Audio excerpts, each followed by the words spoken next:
Dr. Sujata from BFSI industry. Although you talked about already that you still in COVID you hired, or the offer that you released to 150 people, you honored those offers and people were onboarded, right? But we know that BFSI goes through its own crisis, and obviously it's generally most of the BFSI companies are very, very focused on profits and so on and so forth. Whether it's, as they said, whether it's 2008, the NPS crisis 2015, ILFS crisis 2018, or COVID. Industry has seen decline in the last 10 years, at least every 3-4 years. How has the BFSI sector, particularly since you belong to Aditya Birla Capital, Aditya Birla Finance, how has Aditya Birla Capital, 30,000 plus people, or Aditya Birla Finance, 3,000 plus people, how has they coped up in situations like this? Can you share some example that this is what we did in various crises, whether it was cutting the fat or building the muscle? Yeah, I think at least for Aditya Birla Capital and Aditya Birla Finance, because I'm from the lending industry. Was it turbulent? It was turbulent for everyone. But if you have to look at the other side of turbulency, I think there was path-breaking innovation that has happened, which changed the business model, and it unleashed a lot of creativity. We saw a sudden upsurge in the Indian middle class, and I think India emerged as one of the significant leader in the supply chain. The second thing that all of us have seen after the innovation of the Indian road and rails was our investment in our digital infrastructure for public.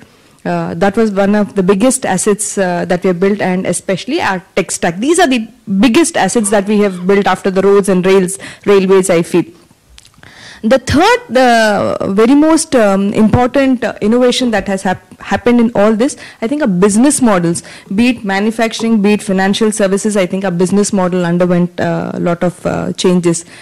The magic that all of us experienced is the way we see the UPI transactions. I think it was about 64 billion transaction in 1 year compared to MasterCard transaction in the year of 164 billion, if I'm not mistaken. I think Indians are very, very quick, very, very adaptable, very, very tech savvy. Now, coming back to Aditya Birla Capital, or for that matter, any other organization, I think we all kept the customer in the center. We said, how are we going to now ensure that we'll really be customer-centric and no more product-centric? So in Aditya Birla Capital, and for that matter, Aditya Birla Group, very, very clear that we will value our employees first. Our employees, our distributors are extremely critical. I mean, we had taken a lot of initiatives, and we did not restrict ourselves only in safeguarding our employees. In fact, we worked very, very closely with Mahindra and Mahindra, wherever, because we had a lot of opportunities for hospitals, oxygen. We worked with L&T, we worked with Mahindra, we worked with Tata. We said wherever we can, we should be helping our fellow colleagues. That time there was no competition, it was all collaboration. So coming back to Aditya Birla Group and Capital especially, we said we will value our employees. Second definite thing is we said we will have to conserve cash. I think we were very, very clear. Nobody will lose their jobs, but we will see how we can become more economic, and we changed our business model. All our credit and all I think Teams and Zoom became the overnight heroes, So otherwise it was all installed in our laptops and we wouldn't use, and suddenly I think Teams became everything for us. Our business model changed. For example, our credit and all, we had personal discussions using technology. That is how we did. The third thing what we definitely did is we started upskilling. We saw there was a lot of opportunity because we are always credit hungry. India is growing. So tier 3, tier 4, tier 5 cities were credit hungry. We said that is where we are going to now start servicing our customers. That is the second thing that we did.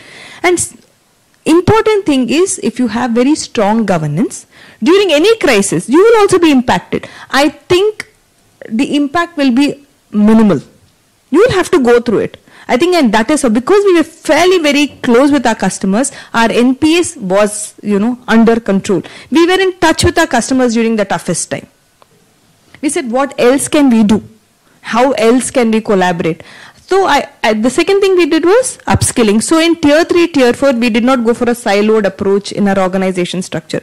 We said, what are the skills that are fungible? What other products can a credit person service? What are the other products that a salesperson can, service? And how will our ops, HR, everyone did everything together. So I think the upskilling, breaking of silos, very, very critical. Coming back to India, I think, looking at Ukraine and East Asia, and our Silicon Valley problems, governance, while we may appear to be risk conservative, our governance is very, very strong. I think it's just opportunities in next 10, 15, 20 years, because crisis is predictable. It's going to come. But as I told, Brahma, Vishnu, Maheshwara, you will have to reinvent yourself. How quick you are adapting, you have speed to market. Not in speed to market, you have to just say what else is possible. And it's just not from your industry, it will be across. How will you ensure that your future customers who are sitting in schools and, in colleges, how are you going to service them? That is very important. I think you always have to keep zoom in and zoom out, short term versus long term. This is how we constantly keep reinventing ourselves.